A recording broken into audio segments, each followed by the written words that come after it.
Luke 7. After he had finished speaking in the hearing of the people, he entered into Capernaum. A certain centurion's servant, who was dear to him, was sick and at the point of death.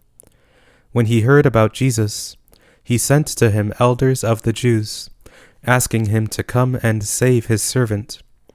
When they came to Jesus, they begged him earnestly, saying, "He is worthy for you to do this for him, for he loves our nation, and he built our synagogue for us." Jesus went with them. When he was now not far from the house, the centurion sent friends to him, saying to him, "Lord, don't trouble yourself, for I am not worthy for you to come under my roof. Therefore I didn't even think myself worthy to come to you, but say the word, and my servant will be healed.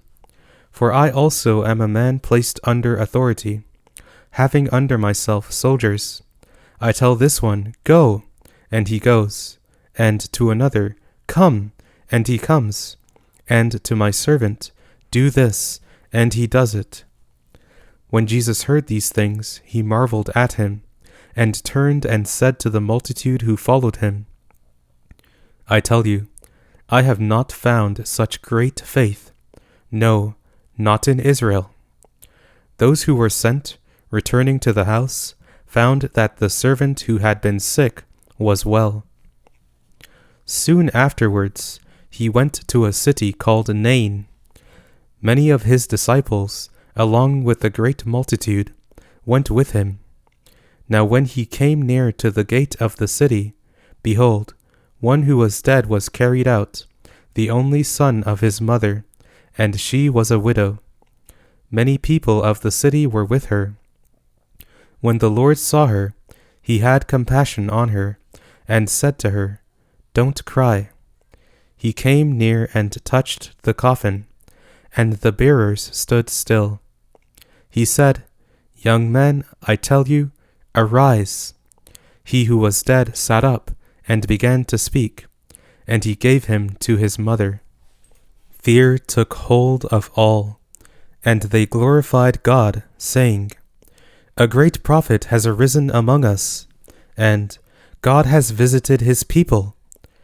This report went out concerning him in the whole of Judea, and in all the surrounding region. The disciples of John told him about all these things. John, calling to himself 2 of his disciples, sent them to Jesus, saying, "Are you the one who is coming, or should we look for another?" When the men had come to him, they said, "John the Baptizer has sent us to you, saying, 'Are you he who comes, or should we look for another?'" In that hour he cured many of diseases and plagues and evil spirits, and to many who were blind he gave sight.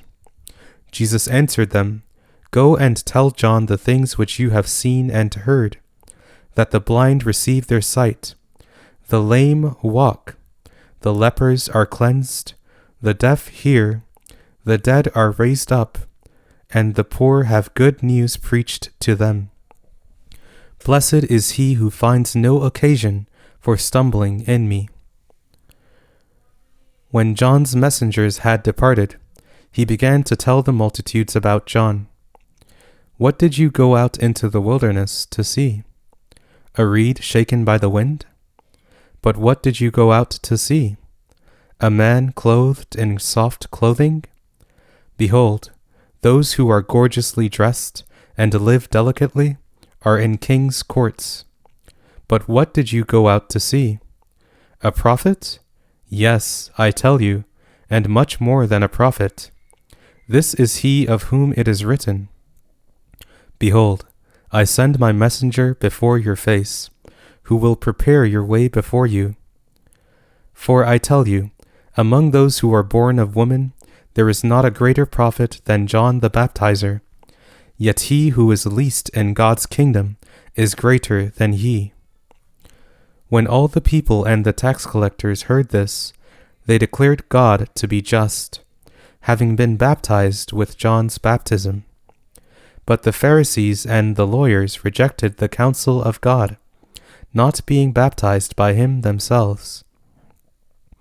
To what then should I compare the people of this generation? What are they like? They are like children who sit in the marketplace and call to one another, saying, We piped to you, and you didn't dance. We mourned, and you didn't weep. For John the Baptizer came neither eating bread nor drinking wine, and you say, He has a demon. The Son of Man has come eating and drinking, and you say, Behold, a gluttonous man and a drunkard, a friend of tax collectors and sinners. Wisdom is justified by all her children. One of the Pharisees invited him to eat with him. He entered into the Pharisee's house and sat at the table. Behold, a woman in the city who was a sinner, when she knew that he was reclining in the Pharisee's house, brought an alabaster jar of ointment. Standing behind at his feet weeping, she began to wet his feet with her tears, and she wiped them with the hair of her head, kissed his feet, and anointed them with the ointment.